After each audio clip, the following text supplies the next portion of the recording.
Hey, what's up? It's your girl Blissfully Dope. Back, y'all. It's been a minute. It's been a minute. Life's been lifing, unfortunately. But I'm here and I hope you're here as well. Representing the team all day, the home team. I don't know if we're gonna win, but I hope we do. There you go.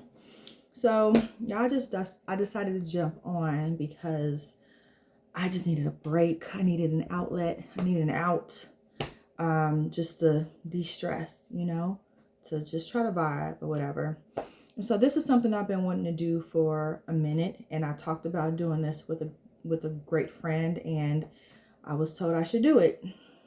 And I'm going to try to do this and put it on YouTube and just have a few shorts about it and reels about it on other platforms so that I can try to get my name and brand out, Nothing serious. This is all in fun at the moment. And this is like therapy for the person who works in therapy, because we all need help. We all need help. But yeah. I heard that's a no-no, but I don't care. Anyway, so I decided, let me take it back to a simpler time. So for you who don't know me, I'm from Kansas City, Missouri. Don't do that. Don't hate. And I always, when I was younger, when I was in middle school age, back in the early 90s, all I wanted to do was work at LaFace Records. Like, if you know anything about me, you know I'm a music head. You know I love music. I love instruments. I love music. I love anything musical theory, anything of that nature. I love it.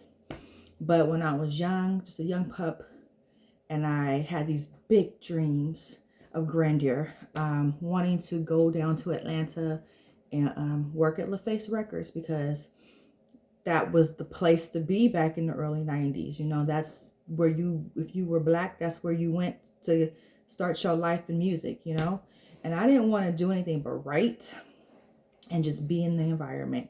I knew then that I wanted to be involved in something dealing with music. It didn't have to be anything serious. I just wanted to be there. Unfortunately, when you're like 10 and 11, you can't really do that. I mean, you can now, but you couldn't really then, because we didn't have social media. So there was no connections really being made easily. But I wanted to talk about LaFace Records because it's dear and near to me, even though they don't know who I am at all and that I exist. But their artists are the artists that I grew up with, and that most people that are millennials or Gen X's, we all grew up on this. So why not just jump into it, and let's talk about LaFace Records, who was the dopest at the time, the dopest record label in the land. Okay, so let's talk about the groundbreaking LaFace. LaFace Records was a record label founded in 1989 by singer-songwriters and producers Antonio L.A. Reid and Kenneth Babyface Edmonds. You may know them because of the name LaFace. That's where it came from. And so it was based in Atlanta, Georgia, as I mentioned, and it was distributed by Arista Records at the time. But the label became extremely, successful. Now, y'all know of at least a couple of the artists, not even all of them, who came out of LaFace Records during what is called the Mecca of music, which is the 90s. And people will try to dispute me and fight me, but music, good music, creative music came out of the 90s. Not to knock the 80s and the 70s, because that's where, and beyond, because that's where it began, and that's where we got our influences from. But that 90s, y'all, oh my gosh, right? So LaFace was responsible for TLC, Toni Braxton, Usher, Pink, yes, that Pink, Outkast, Sierra, and many, many, many more. And they collaborated with a lot of artists outside of LaFace Records, including Whitney Houston, Bobby Brown, Boyz II Men, Jermaine Jackson. They were set to be the next Motown of this country, for the new generation at the time. And their number one first artist was a group. And if you are a true R&B hip hop head, you know this group. You remember the name anyway. It was a duo by the name of Damien Dame, which consisted of Deborah the Dame Heard and Bruce Edward Damien Brodus. The duo gave LaFace their first number one hit with exclusivity in 1991.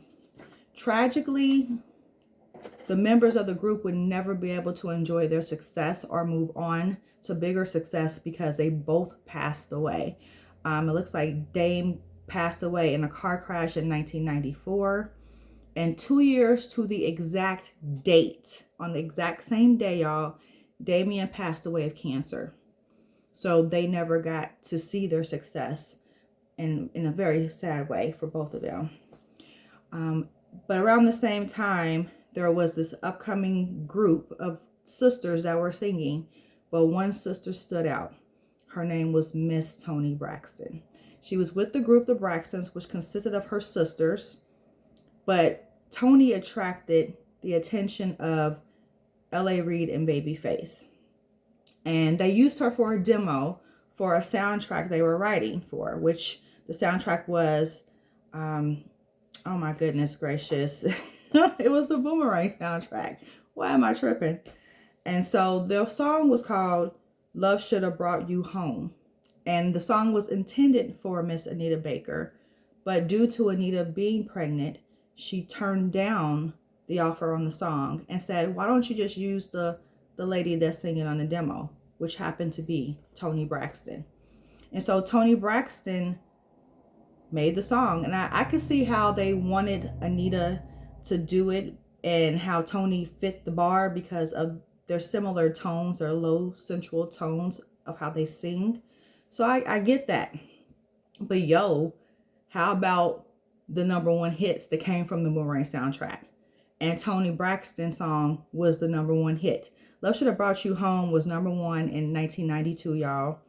And that was just the start of Miss Braxton's many, many, many accolades in the music industry. Her hits that went all the way through the 90s, y'all. And to this day, and to this new decade, the 2000s, she still had Grammy success. In case y'all didn't know, with Babyface. Check her out, look her up. She's still doing her thing as an artist. But the group that we probably heard of the most in the 90s, I mean, there was a lot of R&B groups, rap groups that were like back in the 90s. We all loved. But this group was different from everyone else. That group being TLC, which consisted of Tion T-Boz Watkins, Rosanda Chili Thomas, and Lisa Left Eye Lopez. They signed with LaFace Records back in 1991 and completed their debut album, Ooh, on a TLC tip. And it was huge, y'all. That album sold millions of albums at the time. And they worked with Jermaine Dupri, Dallas Austin, along with LA and Babyface.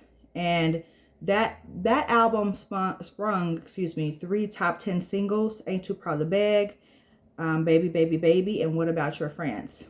But it was the juggernaut, Crazy Sexy Cool, the 1995 second album, the sophomore album. Yo, let me tell you, it has sold diamond status, selling, I believe now, maybe if not 20 million, almost 20 million albums. I'm not so sure on that. But I know it went diamond status. So I think that's over 10 million sold.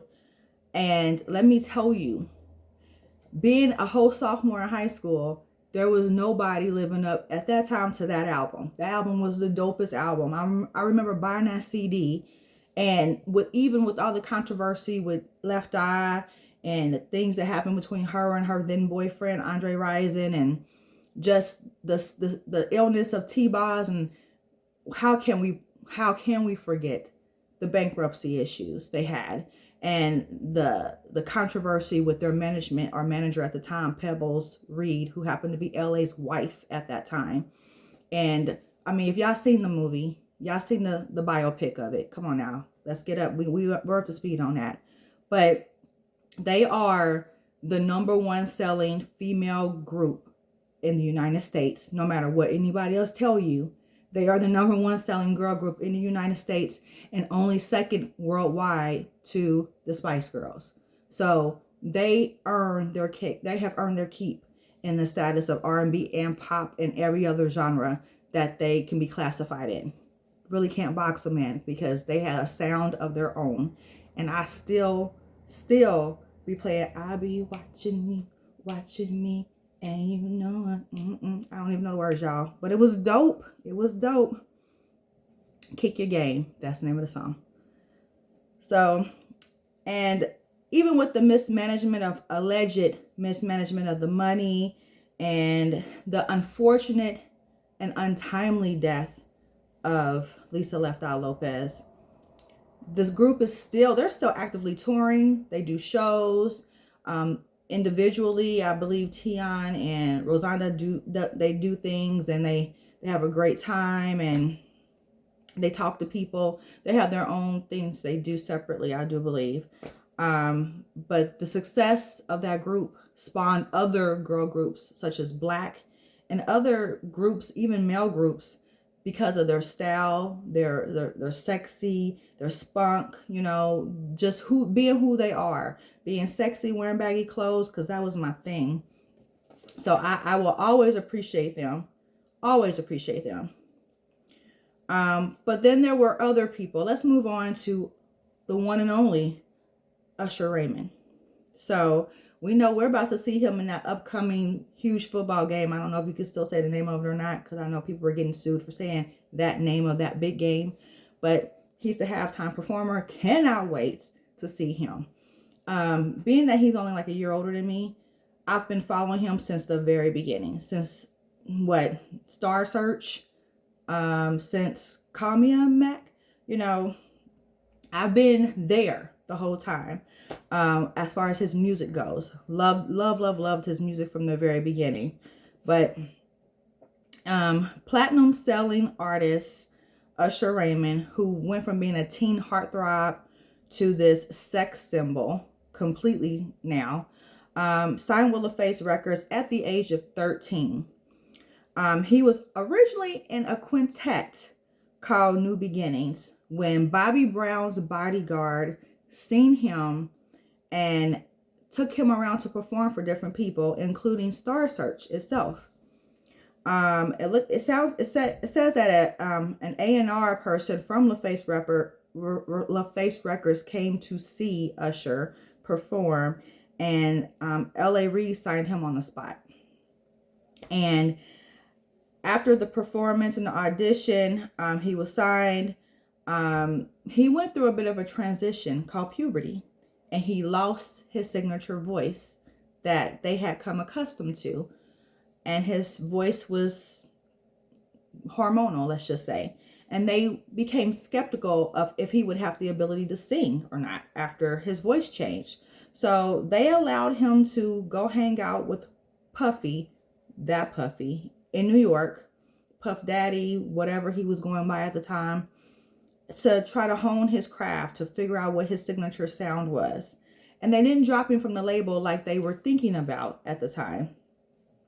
And I'm sure they're glad they did not drop him from the label, because after working with Puffy and Devontae Swing of Jodeci, or the Swing Mob, he had a new sound. He had a more mature sound. They made him into a young sex symbol, if you can call a teenage boy a sex symbol, or a heartthrob, maybe is a better term for that. But he came out with his debut album, which had 3 singles, which was Think of You, The Many Ways, and the sexually charged Can You Get With It. The next album release would do far better in sales than his debut album, and it ensured the longevity of his career as a musician or as a performer. And let's see, his music career was just outstanding. I'm not going to go through all the albums that Usher has had. If you know Usher Raymond, you can look him up. You can Google him. His albums, his catalog will come up.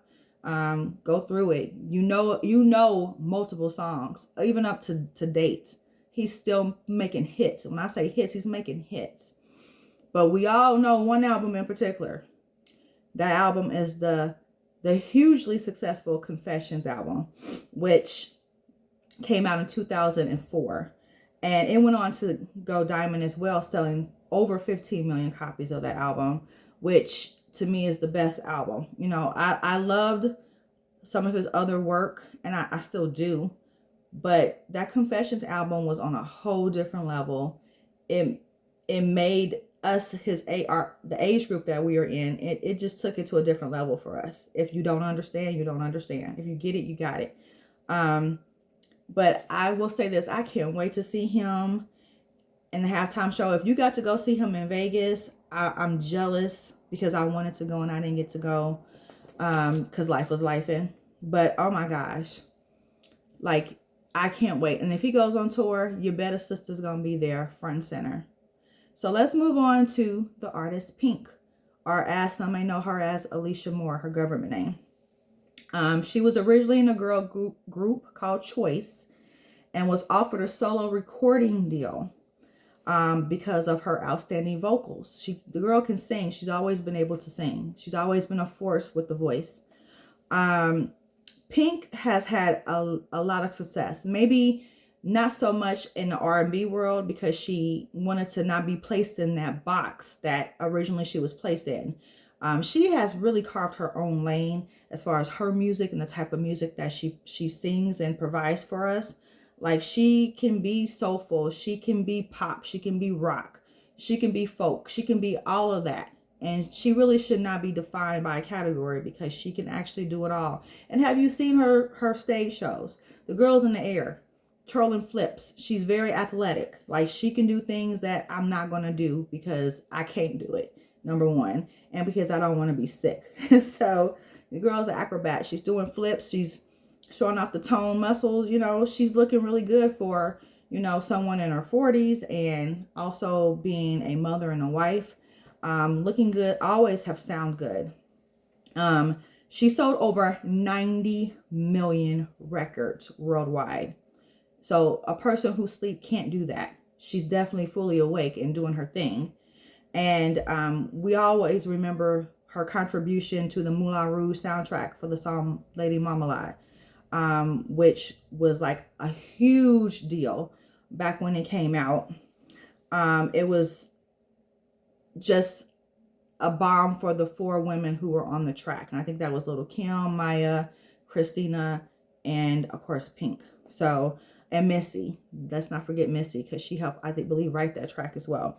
So, or add to it because it was already written by LaBelle from back in the day. So she's still continuing her success, like I said, in her own lane.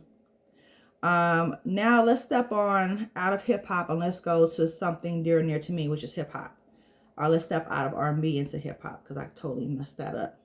Let's rewind that. Let's talk about LaFace's first hip hop group, Outkast, which is Andre 3000 Benjamin and Antoine Big Boy Patton. They signed with LaFace Records back in 1992. And their production team was Organized Noise. Now, there's a documentary on Organized Noise. I'm not sure what platform it's on right now, it's streaming on, but if you can find it, watch it. It's dope. It's good. You would enjoy it. You'll get to know the background of not just Outkast, but the Goody Mob and everybody who came up in that era in Atlanta in the South, and how the production team went from a basement to LaFace Records to a huge studio. It gives great detail on their story. It's a good watch. But it says their debut album on LaFace was Southern Playalistic Cadillac Music. And the #1 song charting from the album was Players Ball. And I originally was on the Christmas album, the LaFace Christmas album. But it peaked so high that it went beyond a Christmas album. You can hear the jingle bells in the album. But even the word, they even say it's beginning to look like it's beginning to look a lot like what y'all I've been drinking. Anyway, but we also know Outkast has evolved from the early 90s onto who they are now. They have always had fusion music. They are to me the first hip hop group or album or artist that really like explored fusion music. It was not just hip hop, but it was also different types of music they explored. And even to Andre Three Stacks having an album with just flutes and bells on it, their style is forever evolving and changing by their maturity level. And just, you can't keep rapping about stuff you rapped about when you were 14 and 15 and 18 when you're 50. That doesn't make any sense. So either you move on to something more mature on your level, or you get out of the game and do something else. And I think they both have incorporated that, with Big Boy doing more TV and movie projects and doing other things with other artists, and Three Stacks just evolving and doing whatever he really wants to do at this point, because that's where they are. They have earned their right to say they are founders, and they are like the epitome of Southern hip hop. Like, I didn't know Southern hip hop before I knew Outkast. I may have heard songs. I mean, I knew about No Limit and Master P, and well, before there was a No Limit and Master P was still out. But when it came to just that Southern gritty hip hop, I got that from Outkast first. And they're the ones that put me on to all the other types of music down in the South. So they earn their spot in hip hop for sure, and are pioneers in the game of hip hop. Don't ever get that twisted. Let's talk about someone who's a little bit newer, and still in the game and still making music. And even though she's young, she's been in the game for so long, it doesn't seem like she's that young. No disrespect. Talking about as an artist itself, not about her. But this is Sierra. And what I did not know is Sierra was signed to LaFace Records. I never knew that. I just did not know this. So at the time of her signing in the early 2000s, LaFace was going through a transition. So it wasn't exactly LaFace Records at this time. It was more Arista slash LaFace, before Arista absorbed LaFace Records right after she signed on to it. So it became Arista Records. It was no longer LaFace. But technically she signed on to LaFace Records before that happened. She signed on in 2004 with her debut album, which was Goodies, which would go on to sell over 2 million copies, including the title track, Goodies.